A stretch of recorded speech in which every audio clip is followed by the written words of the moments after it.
de la situation, si ce n'est pour prévenir d'autres crises inflammatoires, par exemple.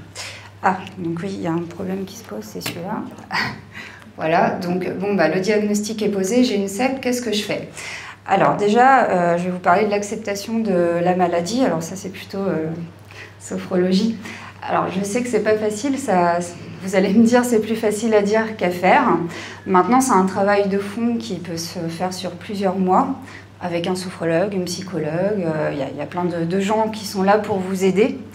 Mais l'acceptation de la maladie, pourquoi c'est une clé quand même de la réussite? C'est parce que quand on est constamment dans la lutte, quand on n'accepte pas, finalement on s'épuise, on perd son énergie pour pas grand-chose, puisque quoi qu'il arrive, la maladie est là, et soit on apprend à vivre avec et à faire ce qu'il faut justement pour améliorer les choses, soit on s'enfonce un peu avec. Voilà, donc on sait quand même aujourd'hui que en cancérologie, c'est quand même prouvé, il y a à peu près 50% du mental qui fait le travail, et les gens qui s'en sortent, c'est ceux quand même qui acceptent plus ou moins cette maladie et qui se disent, bon voilà, elle est là, maintenant qu'est-ce que je fais? Il faut que j'avance. Donc, pardon? On peut la subir, mais on peut aussi, ça c'est un choix entre guillemets, parce que on peut décider de subir, et en général, quand on subit, on n'est pas très positif vis-à-vis de tout ça, mais on peut aussi choisir de voir le positif en toute chose dans la vie, et il y a des gens qui arrivent, ça se fait, c'est un travail qui n'est pas facile à faire, mais n'empêche que quand on arrive à vraiment faire ce travail de profondeur sur soi, en général il y a quand même des choses très positives qui en ressortent. Voilà. Après, à nous de voir le verre plein ou le verre vide, comme on dit, hein, donc, voilà. Et bien sûr, une chose importante, nous en naturopathie, on a coutume de dire que le corps n'est pas notre ennemi, bien sûr, c'est notre allié. Pourquoi? Parce qu'en fait, quand il y a un problème, un déséquilibre ou un problème, il nous pointe du doigt ce qui ne va pas, peut-être une manière une hygiène de vie qui ne va pas, une manière de penser qui ne va pas, voilà, ça peut être beaucoup de choses. Et cette maladie, finalement, si on veut la voir positivement, c'est déjà se dire qu'est-ce qu'elle m'apporte, qu'est-ce qu'elle veut me montrer. Voilà. Donc ça, c'est quand même important. Et pour moi, je pense qu'en tout cas, accepter sa maladie, c'est déjà le point de départ pour avancer sur un chemin, peut-être pas de guérison, mais en tout cas, au moins éviter une aggravation, et puis au moins, tout simplement, essayer de mieux vivre au quotidien avec cette maladie.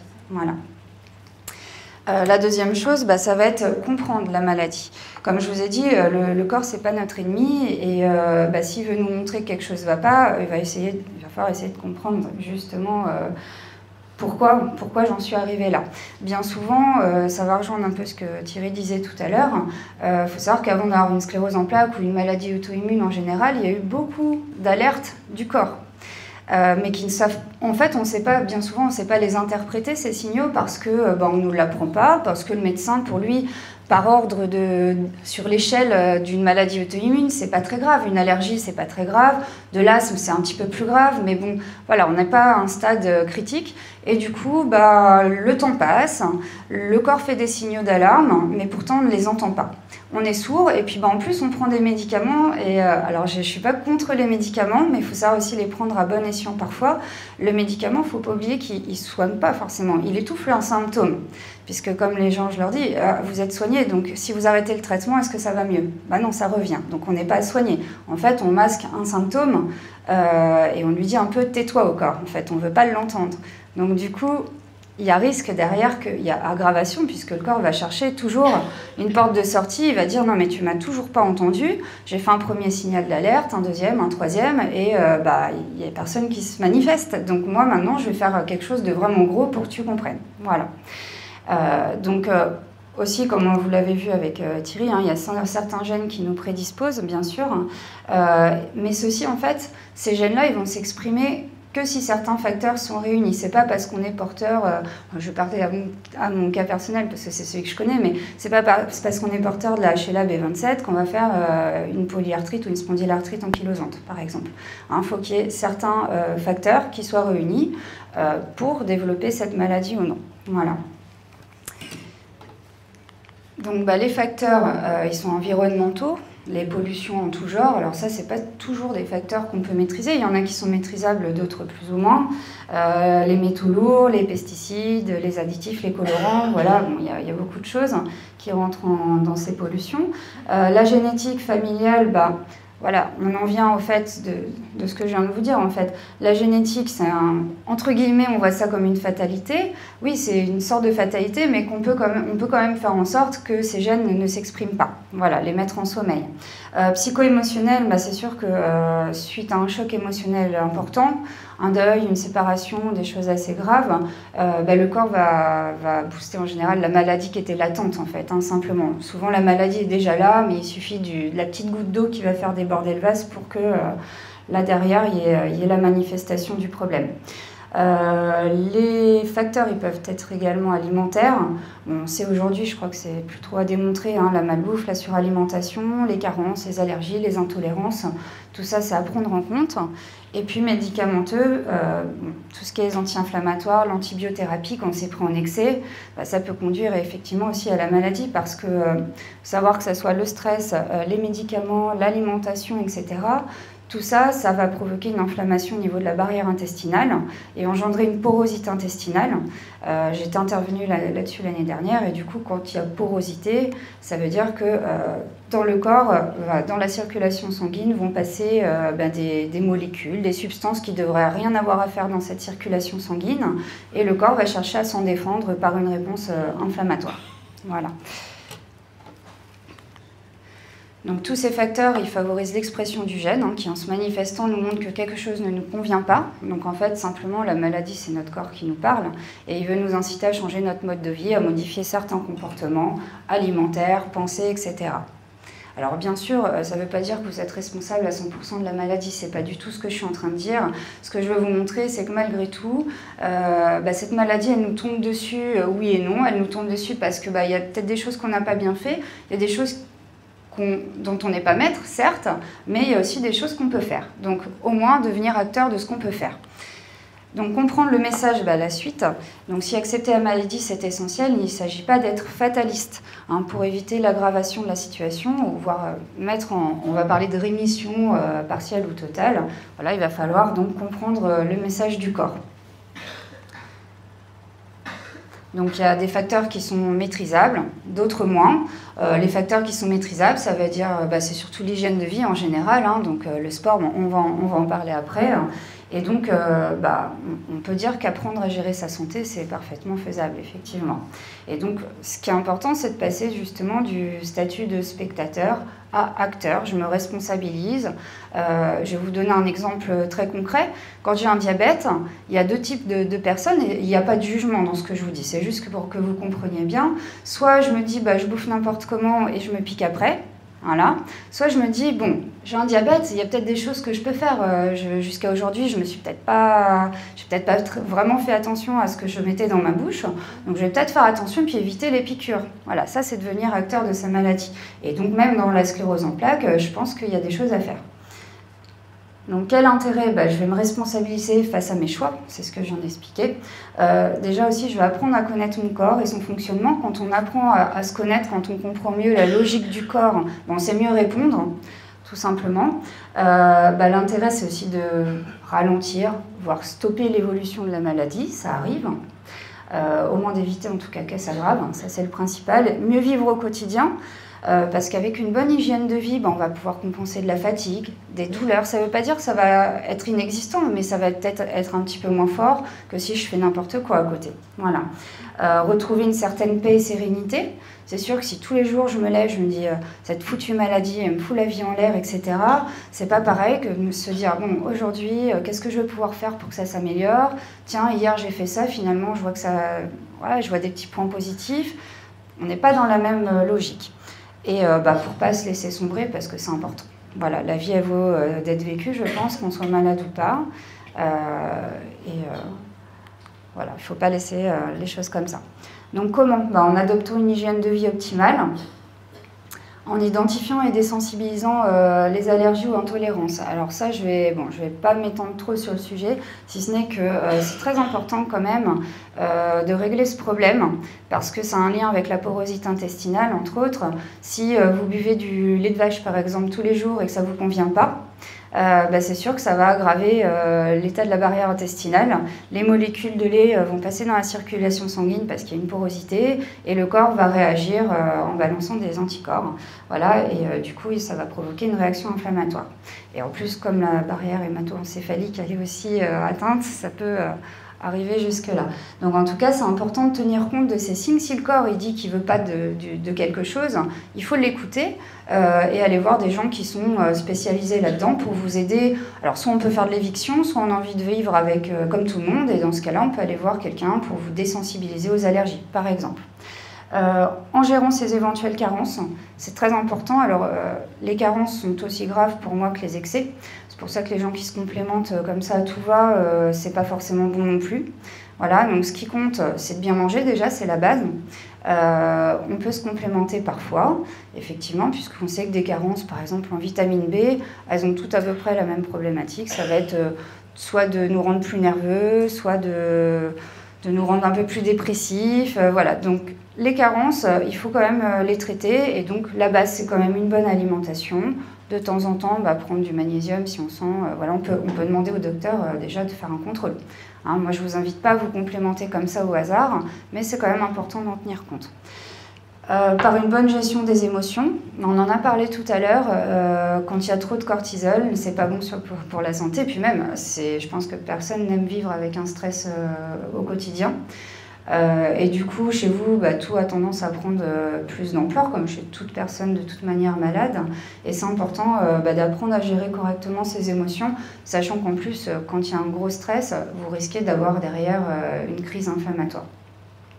Donc par des techniques énergétiques visant à rétablir l'harmonie physiologique. Alors ça peut être beaucoup de choses, la réflexologie, l'ostéopathie. Il y a plein de choses qui permettent de vous détendre et de refaire circuler les énergies positivement. Et en évitant le plus possible d'être en contact avec des sources de pollution. Aujourd'hui, c'est quand même plus ou moins facile, mais ça se fait déjà en essayant de manger bio si c'est possible. On évite les pesticides, en évitant le papier d'alu. Enfin, voilà, il y a des petites choses à faire quand même pour éviter d'aggraver les choses. Donc avoir une hygiène de vie optimale, c'est quoi? Une alimentation variée et équilibrée. Alors, je vais y revenir tout à l'heure. Voilà, un sommeil réparateur, une activité physique régulière, l'éviction des addictions, tenir compte de certains facteurs allergènes, combler les éventuelles carences, pratiquer méditation, respiration. Enfin voilà, j'ai mis quelques exemples, mais la pensée positive, surtout, très important. Donc l'alimentation, varier, c'est important. Ça veut dire que nous, en naturopathie, on ne suit pas de régime, on est contre les régimes. Tout ce qui est suppressif, c'est jamais bon. On a besoin de tout en tout cas ce qui est essentiel. Donc normalement, notre corps il a besoin de 4 nutriments, qui sont les 4 nutriments essentiels, que sont les vitamines, minéraux, acides gras et acides aminés. Et c'est tout. Voilà, les féculents font partie des nutriments semi-essentiels. On a besoin du sucre, bien entendu, c'est très important, mais le corps sait le trouver différemment, par des processus naturels qu'on appelle néoglucogénèse et qui permettent en fait de déstocker avec les triglycérides pour fabriquer du sucre. Donc nos 4 nutriments essentiels, ils sont représentés par les fruits et les légumes avec les vitamines et minéraux essentiellement, surtout s'ils sont crus, il y a encore plus de vitamines et minéraux, les acides gras avec les lipides et puis les acides aminés avec les protéines. Voilà, et donc là on a un repas équilibré. Équilibré, ça veut dire par contre 50-50. 50% de légumes, un quart de protéines, un quart de féculents. C'est la base diététique qui permet d'avoir un repas équilibré. Selon la naturopathie, on parle de l'équilibre acido-basique. Si vous regardez les basiques, les alcalins, ça va être représenté par les vitamines minéraux, d'accord, qui permettent en fait de basifier le pH du sang. Voilà, je ne vais pas rentrer trop dans le détail. Et les acides, d'ailleurs, ils s'appellent acides gras et acides aminés, c'est pas pour rien, parce qu'ils génèrent des acides dans le corps. Et c'est cet équilibre entre l'apport d'alcalins et d'acides qui fait qu'on appelle un repas équilibré, en fait. Voilà, donc Ça, faut bien y penser, parce que les gens me disent souvent, bah tiens, oui, je mange des légumes, je mange des fruits, puis quand je regarde le tableau, bah, en fait, je vois qu'il y a 300 grammes de pâtes, 200 grammes de viande et 3 feuilles de salade. Voilà, donc effectivement, c'est varié, il y a de tout dans ce qui est, enfin, en tout cas dans ce qui est écrit, mais en termes de poids dans l'assiette, de répartition, il y a un problème. Qualitative, c'est très important. C'est pas pareil de manger des légumes sous vide, des légumes déjà bien cuisinés depuis longtemps, enfin voilà, que des légumes frais. Hein, ça, c'est important. Des tomates qu'on poussait dans la terre, parce que maintenant on voit tomates de terre, comme si c'était plus très normal. Bah, c'est pas pareil qu'une tomate qui pousse sous serre l'hiver, qui n'a aucune vitamine et minéraux, et à laquelle on injecte des vitamines de synthèse pour qu'il y ait un peu de couleur et tout ça. Voilà, donc qualitative, ça serait au moins penser à cuisiner le plus possible du frais, et puis bah oui, voilà, déjà cuisiner, cuire le moins possible, transformer le moins possible les aliments. Plus on transforme, plus c'est dénaturé, moins c'est bon pour la santé. Manger régulièrement, ça paraît normal pour peut-être un certain nombre, mais il y en a qui sautent des repas, qui ne mangent pas le matin, qui vont faire un excès, derrière on se prive de manger, c'est pas comme ça que les choses doivent fonctionner. Et adapter aux besoins, oui, l'alimentation, elle doit être adaptée aux besoins, c'est important. Pourquoi ? Bah parce que si je ne bouge pas de la journée, par exemple, bah, je ne peux pas manger comme quelqu'un de sportif. Ça, malheureusement, on dit que c'est injuste, mais bon, voilà, on ne peut pas manger, une femme qui fait 1m50, elle ne peut pas manger comme une femme qui fait 1m70, ni comme son mari qui fait 1m80 et qui travaille toute la journée dehors, enfin voilà. Donc ça, il faut en tenir compte parce que bien souvent, dans ce matin, on veut tous manger pareil. C'est vrai, c'est pas juste, hein, le voisin il mange plus que nous, il grossit pas.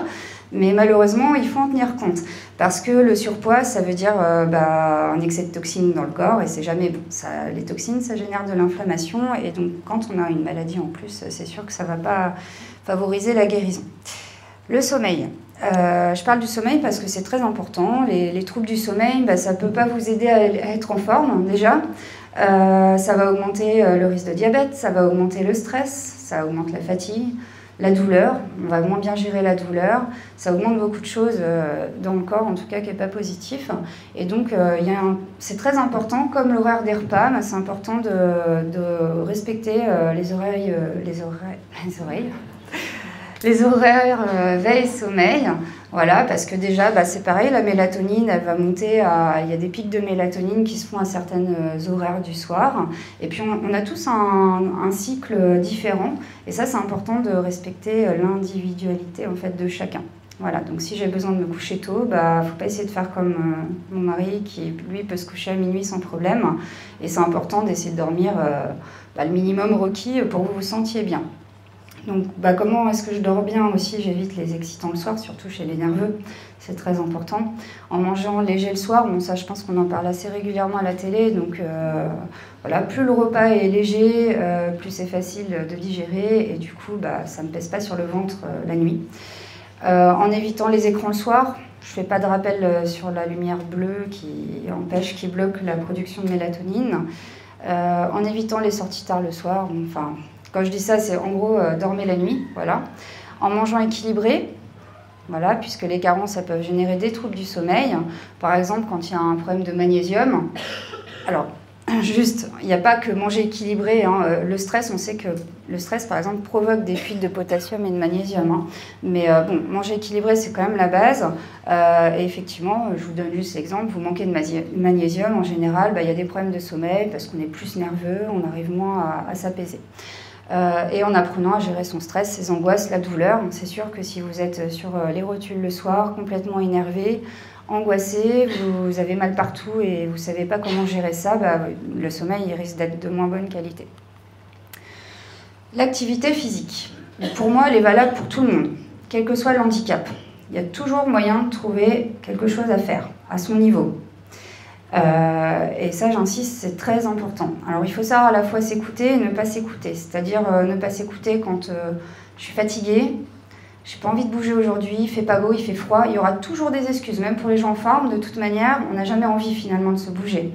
Mais une fois qu'on a bougé, déjà on est fier de soi, on se sent mieux dans son corps, on prend confiance en soi parce que finalement on arrive à faire des fois des choses qu'on ne pensait pas pouvoir faire. Et pour moi, c'est que du positif. En plus de ça, quand on bouge, c'est la vie de bouger. Quand on bouge, on réactive tous les systèmes internes. Voilà, on va booster la circulation sanguine, donc l'élimination des déchets, etc. Donc il y a toute une logique derrière. Et pour moi, c'est hyper important. Encore plus quand on est malade, mais déjà dans la prévention de tous les jours. Donc je vous ai mis quelques exemples qui peuvent concorder avec une sclérose en plaques. Peut-être pas pour tout le monde, je ne connais pas les stades de chacun. Mais voilà, la natation. Alors, je vois même des gens très handicapés à la piscine, même des gens qui arrivent en fauteuil. Donc pour moi, rien n'est impossible. Et moi, ça m'épate toujours de voir des gens qui arrivent à faire ça. Voilà, donc pour moi, c'est pas incompatible. La gymnastique, le yoga, la danse, la marche, voilà. Quelque chose qui vous plaît déjà, très important, dans lequel vous vous sentez bien, dans lequel ça vous permet de vous changer les idées, de vous épanouir, de relâcher toutes les tensions. Et puis, on va éviter les sports violents et dangereux. Voilà, donc, ça, c'est la logique. J'ai mis recommandation 45 minutes par jour. Déjà, si on commence par se fixer 15 minutes par jour de marche, puis 20, puis 25, voilà. En tout cas, on ne force pas, par contre. Ça, et puis, pour les personnes qui ne peuvent pas marcher, on peut faire d'autres choses, ne serait-ce que bouger les bras. Voilà, on essaye de trouver quelque chose qui fait qu'on bouge, qu'on reste un peu mobile. Voilà. Se libérer des addictions. Bon, je pense que ça va de soi pour tout le monde, ça fait partie de l'hygiène de vie. L'alcool, le tabac, la drogue, vous avez déjà des traitements lourds.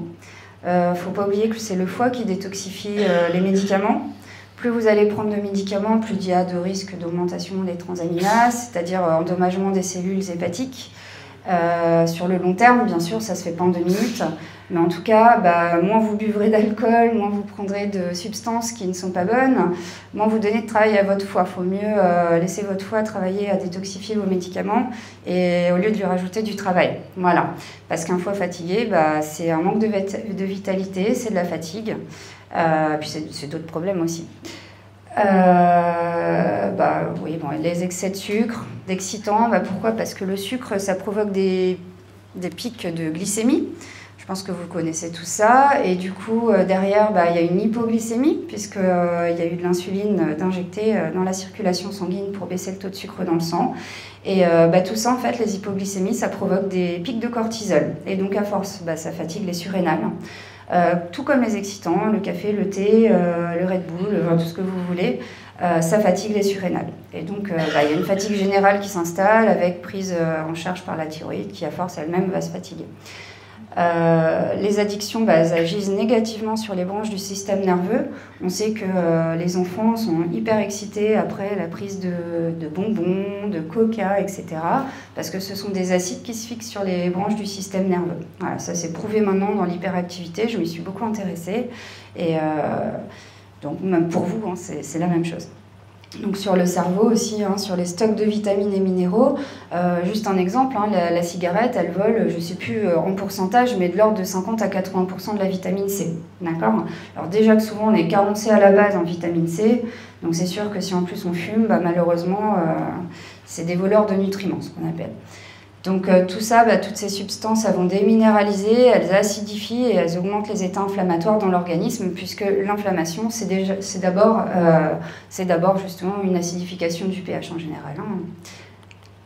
Voilà, donc identifier et se libérer des allergies ou intolérances, c'est sûr que si vous digérez mal quelque chose, par exemple, là je vais vous parler de ça, mais du lait de vache ou du gluten, mais c'est qu'un exemple parmi d'autres. J'ai rien ni contre le gluten ni contre le lait de vache, mais il se trouve quand même qu'il y a beaucoup de gens qui le sont de plus en plus. Alors sur Envoyé spécial, ils en ont parlé la semaine dernière, je crois. Moi je ne l'ai pas regardé, mais tout le monde m'en a parlé, qu'effectivement il y a plus en plus d'intolérance au gluten du fait qu'il y a eu une modification génétique du blé. Bon, voilà, donc c'est quand même un fait concret. Le lait de vache, c'est normal puisqu'en fait, à partir de 4 ans, normalement, on n'a plus l'enzyme digestive qui permet de la digérer, la lactase. Donc chez certaines personnes, le taux, il reste jusqu'à 15, 20, 30 ans. Et puis il y en a d'autres, c'est dégressif en fait, au fur et à mesure de l'âge. Ça dépend des gens. C'est pour ça qu'il y a des gens, ils vont vous dire, mais moi, jusqu'à l'année dernière, ça passait super bien et je comprends pas. Maintenant, je bois mon bol de lait le matin, ça passe plus. Et on leur demande d'arrêter une semaine, ça va beaucoup mieux. Voilà. Donc il faut écouter les signes du corps. Si je digère mal, faut arrêter de forcer un petit peu le corps, quoi, parce que y a un moment donné, il va vous faire une réponse que vous attendiez pas forcément. Voilà, donc pour tout ça, je ne m'étends pas trop sur le sujet, mais il faut tenir compte. Voilà, tout ce qui est pollen, tout ce qui est carien, toutes les allergies en général, il faut vraiment tenir compte. Quasiment chez toutes mes scléroses en plaques et chez toutes mes maladies auto-immunes, il y a des facteurs allergènes dans un premier temps. C'est très tôt dans la vie en général, des gens qui ne vont pas pouvoir manger certains fruits et légumes crus, qui ont la langue qui pique, qui ont des œdèmes de Koch, enfin voilà, des choses comme ça. Tout à l'heure, il y avait une question sur comment on pourrait faire pour anticiper une future maladie, etc. Bah, ça, c'est des signes dont il faut tenir compte. Parce qu'en général, il n'y a pas de maladie auto-immune sans un asthme avant, sans de l'eczéma, sans tout ça. Il y a toujours quelque chose un signal d'alarme qui s'est fait avant, bien sûr. La maladie, elle n'apparaît pas comme ça en 2 minutes. Voilà. Donc, qu'est-ce que je peux faire? Consulter déjà un allergologue, c'est la base, hein, d'accord? Un naturopathe, mais avant, moi je suis naturopathe, mais il faut absolument aller voir un allergologue. Déjà, être sûr qu'il n'y a pas d'allergie. Nous, après, on va vérifier s'il n'y a pas des intolérances. Donc, on fait faire des tests, tout simple. En France, malheureusement, on ne regarde pas les intolérances. Alors qu'au Luxembourg, en Belgique, en Allemagne, c'est prescrit par la sécurité sociale. Et ça, je suis sûre de ce que je vous dis.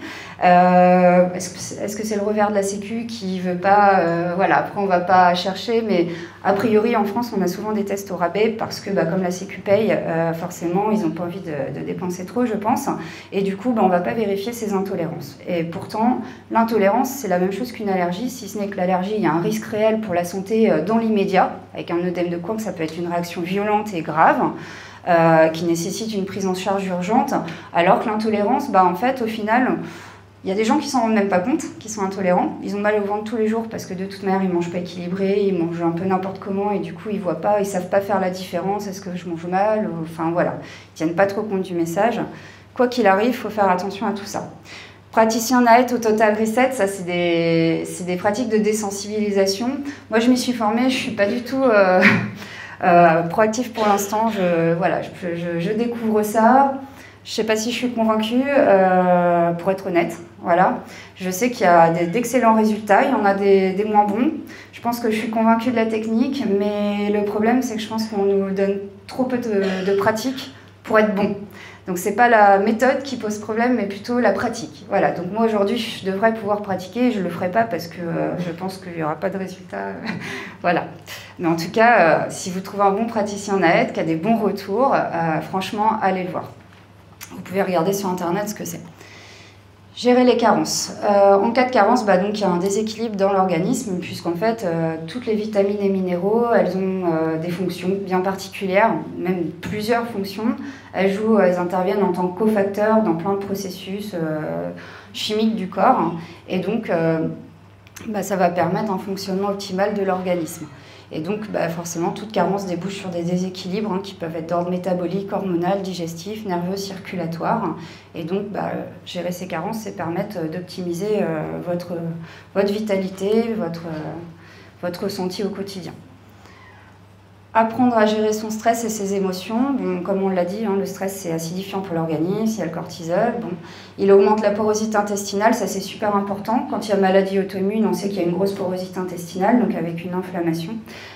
Donc forcément, plus vous stressez, plus il y a aggravation de ce problème-là. Et ça, c'est vraiment à prendre en compte. Le stress, il provoque un épuisement, une fuite de vitamines et minéraux qui est responsable de carences, une baisse de vitalité, une plus grande fragilité émotionnelle, à la douleur, etc. Se préserver des pollutions diverses. Après, on adhère ou on n'adhère pas. Je pense qu'on en parle assez en ce moment quand même. Il y a de plus en plus de preuves à ce niveau-là. En mangeant bio si possible. Alors après, il y a ceux qui vont dire oui, c'est très bien le bio, mais moi, j'y crois pas. Donc moi, concrètement, je vais vous répondre très simplement. Il y a le bio commercial, voilà, d'Auchan, de Carrefour, ceux qu'on trouve un super créneau pour se faire de l'argent. Et il y a le bio de toujours, Biocop, on s'est foutu de leur tête pendant des années, voilà. Moi, je me fais livrer, je sais que ça vient de Marois-au-Pré, de Mardier, voilà, autour de chez moi. Avec circuit court, avec des prix plus chers parce que on n'est pas en train de faire du rabais constamment aux producteurs. Donc il y a bio et bio, et effectivement, à cause de ces faux bio, je dirais, ça discrédite un peu le vrai, mais il y a bien du vrai qui existe. Alors, sachant que bio, c'est jamais parfait, puisqu'on est dans un monde imparfait qui est déjà pollué de base, mais c'est beaucoup mieux. On met bio, Mais dans le temps... C'était bio. C'était sûrement plus bio que le bio d'aujourd'hui. On disait pas bio, bah oui. On disait naturel. Ah oui, mais nous on vit aujourd'hui et malheureusement il n'y a plus vraiment de naturel. Il y a plus... C'était dans les champs, ouais, bien sûr. etc. Bah oui. Aujourd'hui, bio, moi j'ai par exemple mon fils, il m'a dit qu'il ne trouve pas un mot bio sur quelque chose, il n'en mange pas. Ouais, bah après voilà, moi je viens de vous donner mon avis sur le sujet, chacun le sien, mais bon, il y a quand même les dernières études qui ont prouvé, et puis les gens qui portent de plus en plus plainte parce qu'ils ont des cancers, quand on mange bio, c'est pas penser à sa santé, c'est penser tiens, aux Argentins là qui viennent de dire que leurs gamins ils ont déjà des troubles de thyroïde à 2 ou 3 ans et qui sont sous l'évothyrox et qui le seront toute leur vie, que ceux qui au Brésil là cueillent des oranges, ils sont malades et que leurs enfants ils ont des bras en moins. Ça c'est penser à tous ces gens-là et s'il y a un réel impact. Si tout le monde se plaint à travers le monde, c'est qu'il y a vraiment un impact de ces pesticides. Voilà, donc faut essayer de faire ce qu'on peut. Le bio n'est pas parfait, mais c'est déjà mieux que... Voilà, et puis plus on est large à manger comme ça, moins il y aura de problèmes de pollution. Enfin, après, voilà, c'est dans un monde imaginaire parfait. Enfin, en tout cas, il faut essayer de faire quelque chose, je pense. Voilà. En évitant absolument, j'aurais pu mettre absolument en gros, les produits industriels. Bah voilà, additifs, colorants, substances nuisibles. En plus, on pense manger des choses qu'il n'y a pas forcément dedans. Donc, voilà, bon, je ne vais pas m'étendre sur le sujet. Je crois que tous les jours, on peut regarder ce qu'on veut à la télé. Il y a toujours un truc. En n'abusant pas du téléphone portable, surtout pour vous qui avez un petit problème à ce niveau-là. Faites attention. Oui, excusez-moi, hein, une fragilité de la barrière hémato-encéphalique pour faire plus professionnel, en évitant les boîtes de conserve, l'aluminium, attention à ça, les canettes, les récipients en alu, le papier d'alu, c'est des métaux lourds. En se tournant vers des petits poissons moins riches en mercure et autres métaux lourds, on sait que, alors aujourd'hui, si vous avez regardé sur le site de l'OMS, de mémoire, une boîte de thon, on atteint le quota autorisé de mercure pour un mois. Voilà, ça laisse perplexe quand même. Voilà. La suite, en évitant les cosmétiques dont les substances passent directement dans le sang. Les cosmétiques, c'est 100% de chimie quasiment. Alors après, ça dépend lesquels on prend. Mais en tout cas, la peau, il n'y a pas de filtre. Donc tout passe directement dans la circulation sanguine. Voilà. En évitant d'inhaler la fumée de cigarette, en aérant sa maison quotidiennement. C'est reconnu, hein, le plus gros taux de polluants se concentre dans nos maisons. Alors déjà, on évite aussi les détergents et tous les perturbateurs endocriniens, ça sera très bien, si on peut. Et en oubliant les insecticides, les herbicides, enfin voilà. C'est quelques exemples parmi d'autres. Voilà. S'il y a des questions. Du coup, je ne l'ai pas porté. Je l'ai oublié.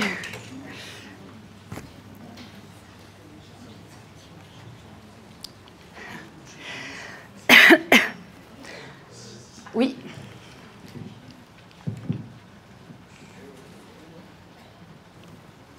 Je pense qu'on a bien entendu ce que vous nous avez dit et que, je ne sais pas, mais la plupart de nous, on en est conscient. Après, la difficulté aussi, c'est de le mettre en place, de trouver des praticiens, en fait, on va dire, compétents. Parce que, je peux parler de mon cas, hein.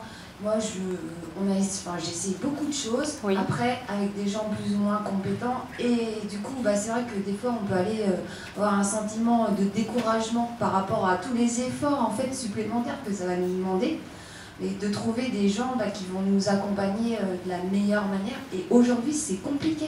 C'est compliqué, en fait, d'avoir un médecin, de trouver des médecins qui vont être orientés plutôt médecine naturelle. Donc aussi, ça va être notre propre jugement aussi. Là, je parle de médecine générale. Ça, c'est un peu normal parce qu'il y a l'ordre des médecins qui n'aiment pas trop tout ça. Donc, c'est vrai qu'on se retrouve confronté aujourd'hui au désert un peu médical et c'est vraiment compliqué de s'y retrouver. Et je dirais que potentiellement, on peut être les victimes aussi sans employer des grands termes, mais de gens qui vont un peu profiter de notre détresse. Alors, si je peux me permettre de répondre, je suis assez d'accord avec ce que vous dites. Moi, j'ai eu une spondylarthrite ankylosante en 2007. J'ai pris les choses en main assez tôt, très rapidement. C'est pour ça aussi que j'ai réussi à être en rémission totale aujourd'hui, depuis, on va dire, 7 ans et 4 ans, plus rien. Voilà. Donc moi aussi, j'ai beaucoup cherché. J'ai simplifié la chose pour ne pas être confrontée à ça quand je me suis rendu compte que effectivement on dépensait de l'argent mais il n'y avait pas toujours un résultat. Alors déjà, faut pas oublier que des fois, on est acteur de notre santé, donc des fois, on pense avoir compris les choses, mais on les met mal en place, il y a ça aussi. Mais bon, il y a un coup qui est très clair, et moi, je me suis formée comme ça, je suis devenue naturopathe et sophrologue, et c'est ce qui m'a permis de me guérir, voilà, clairement. Maintenant, je sais que ça marche, puisque je l'ai testé sur moi. J'avais des douleurs, j'ai été déclarée inapte au travail, donc je sais de quoi je parle quand je parle de maladie finalement. Ça n'a pas duré très longtemps, c'est vrai, mais j'ai mis tout de suite, j'ai agi. Maintenant, la médecine, elle n'est pas là pour traiter ces problèmes-là, parce que malheureusement, quand je dis malheureusement, ils sont là pour traiter l'urgence. Ils sont là pour faire de l'antisymptomatique, de vous soulager la douleur, pour traiter vraiment l'urgence du problème. Après, tout ce qui est parallèle, c'est-à-dire l'hygiène de vie, etc., faut frapper. Alors, vous allez me dire, oui, mais comment on sait si la personne est compétente? Ça, c'est effectivement un problème. Surtout avec les naturopathes, on peut se déclarer naturopathe comme ça. Il suffit de demander les diplômes déjà. Parce que quand vous avez fait une école, il y a quand même de fortes chances que vous soyez mieux formé que si vous n'en avez pas fait, déjà.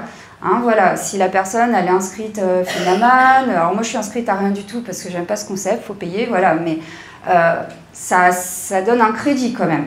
Hein, il y a des gens, je sais que dans mon village, il y a quelqu'un qui s'est installé, apparemment ça ne plaît pas du tout au médecin de là où j'habite, il s'est installé sans diplôme, hein, il a fait 3 mois d'études et voilà. Donc après, à vous de demander aussi, et puis y a, sur internet c'est vrai qu'on trouve de tout, mais il y a des livres, il y a de plus en plus de gens qui écrivent des livres là-dessus, il y a de plus en plus d'informations sur internet, on peut quand même réussir à faire le tri sur Doctissimo, qui est par exemple un site quand même très fiable. Il y a énormément d'informations qui vont toujours dans le sens de la naturopathie. Moi, je m'en sers beaucoup aussi pour mon information personnelle. Donc, c'est à vous aussi de faire cet effort, d'apprendre à trier. Petit à petit, vous allez apprendre à différencier ce qui est plus pro de ce qui l'est moins. Voilà, et puis aussi à vous dire que chaque cas que vous avez trouvé par exemple sur Internet, c'est pas le vôtre. Voilà, votre cas est votre cas personnel, ça sert à rien d'aller prendre le cas du voisin qui n'a pas votre même problématique. Voilà. Donc, mais pour moi, il y a beaucoup de professionnels compétents qui attendent que ça de vous aider, de vous accompagner, et il ne faut pas hésiter. Maintenant, je dirais qu'avant, il faut bien se renseigner vers qui je vais, regarder les avis, demander, en général, bouche à oreille, c'est mieux que comme ça de prendre quelqu'un au pif sur l'annuaire, quoi. Hein. Mais je comprends cette problématique, c'est pas évident. Maintenant, franchement, je dirais que le médecin, lui, il a pignon sur rue, mais sincèrement, il y a des bons et des mauvais médecins partout. Hein. C'est un peu pareil, mais la différence, c'est qu'on ne paye pas. Donc on s'en moque. Enfin, vous voyez, c'est ça le truc. Mais il y a plein de bons et de mauvais médecins. Voilà, tout simplement, et ça, j'en suis convaincue. Je suis désolée, mais... Non, c'est vrai, il y a des bons et des mauvais médecins. Il y a des médecins qui prescrivent des antibiotiques à tout va, ils ne cherchent même pas à faire un test de bactériologie. Voilà, ils sont blasés de leur boulot et sincèrement, c'est vrai, il y a des médecins, ils vont prendre le temps de l'écoute. C'est peut-être que 5 minutes de plus, mais ils prennent ce temps-là. Ils essayent de vous apporter le petit plus qui fait que vous voyez que vous êtes pris en charge, quoi, tout simplement. Hein, c'est pas une critique, en fait, mais je pense qu'il y a du bon et mauvais partout. Hein, voilà.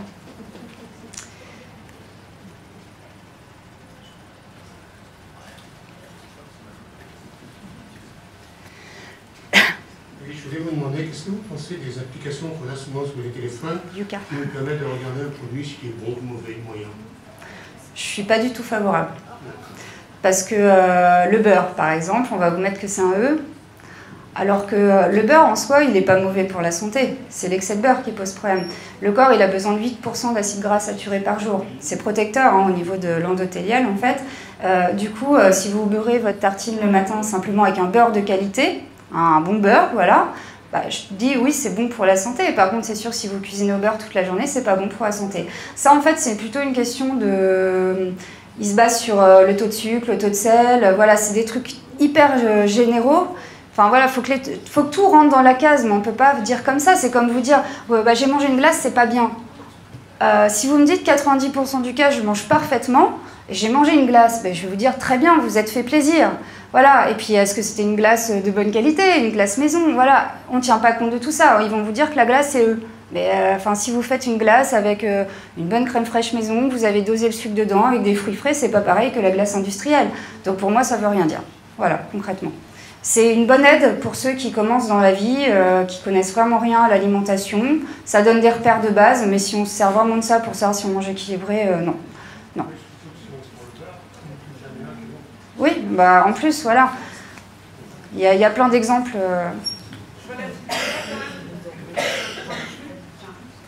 Je relativiserai votre point de vue par rapport, alors effectivement, par rapport au beurre, il faut en manger, oui, effectivement, mais ces applications, quand même, parfois, elles nous aident à prendre conscience qu'on est en train de bouffer une quantité d'additifs monstrueuse. Ah, ça pour les additifs. Alors, moi, je ne connais pas Yuka. Je trouve ça génial, quand même. D'accord. Parce que des fois, quand je savais pas qu'ils mettaient... enfants, t'as vu là la quantité d'additifs que tu manges? D'accord. Je vais peut-être manger un morceau de pain. Tu vas voir, c'est vachement mieux le morceau de pain. Alors, vous m'excuserez, mais en fait, moi, personnellement, je ne l'ai jamais utilisé. Alors, donc, je ne savais pas qu'il y avait des trucs sur les additifs. Alors, moi, je pense à Yuka, comme beaucoup de gens, hein, parce que voilà, c'est hyper répandu. Ouais. Yuka, effectivement, elle va vous dire que le beurre, c'est pas bon, mais après, quand on relativise, parce que tout est question d'excès ou de non-excès, en fait, hein, comme vous disiez, une glace tous les jours, une glace de temps en temps, voilà, oui, bien sûr, c'est bien, on se fait plaisir. Yuka, ce qui est intéressant, c'est quand même les additifs qui sont en fait classés en 3 niveaux. Ouais. Ok, bah écoutez, voilà, vous m'apprenez quelque chose. Alors c'est vrai que moi je les utilise pas. J'ai pour coutume de dire, simplement, il y a plus simple que Yuka, c'est de manger tout ce qui pousse dans la nature. Voilà, tout ce qui est naturel, viande, poisson, œufs, les huiles, les noix, les amandes, les fruits et les légumes. Voilà, vous êtes sûr qu'il n'y a plus besoin de Yuka avec ça, voilà, clairement. Quand on bannit l'industriel, on est sûr qu'il n'y a pas d'additifs. C'est pour ça que je vous disais ça, mais effectivement, pour quelqu'un qui commence, c'est quand même pas mal. Maintenant, il suffit aussi de retourner le paquet et de lire s'il y a des additifs dedans. Hein. C'est pas plus compliqué que d'appuyer sur Yuka, je pense. Mais je trouve que c'est très bien, je ne savais pas. Ouais, moi je suis pas très connectée, j'avoue. Mon fils, oui. Ouais, mais je veux dire, c'est la réalité. Effectivement, moi je ne pas lever mon téléphone de la journée, c'est très souvent le cas. Moi, mes gamins, ça leur arrive, ça. Voilà, et ouais, c'est la je réalité. comprends. Malheureusement, si on a beau leur dire que ton téléphone, leur téléphone, c'est... Non, mais vous avez pas tort. De toute manière, je ne savais pas, et donc je trouve que c'est une bonne chose, ça. Là-dessus, il n'y a rien à dire. Vous n'avez pas cité le chocolat.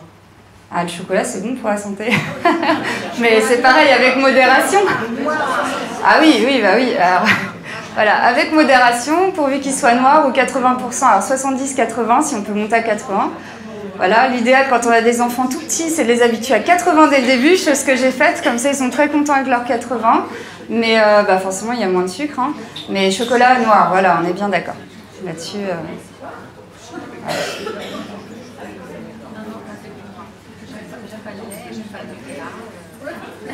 Moi, je fais du Nutella maison. Avec de la purée d'amande et du cacao 100%. Et voilà. Et ça, au moins, c'est une bonne alternative. Et le problème, c'est les enfants qui sont habitués au goût industriel tout petits. Pour les sortir de là, c'est compliqué. Mais ça s'éduque, hein, mais bon, c'est pas évident. Il faut trouver les bonnes alternatives.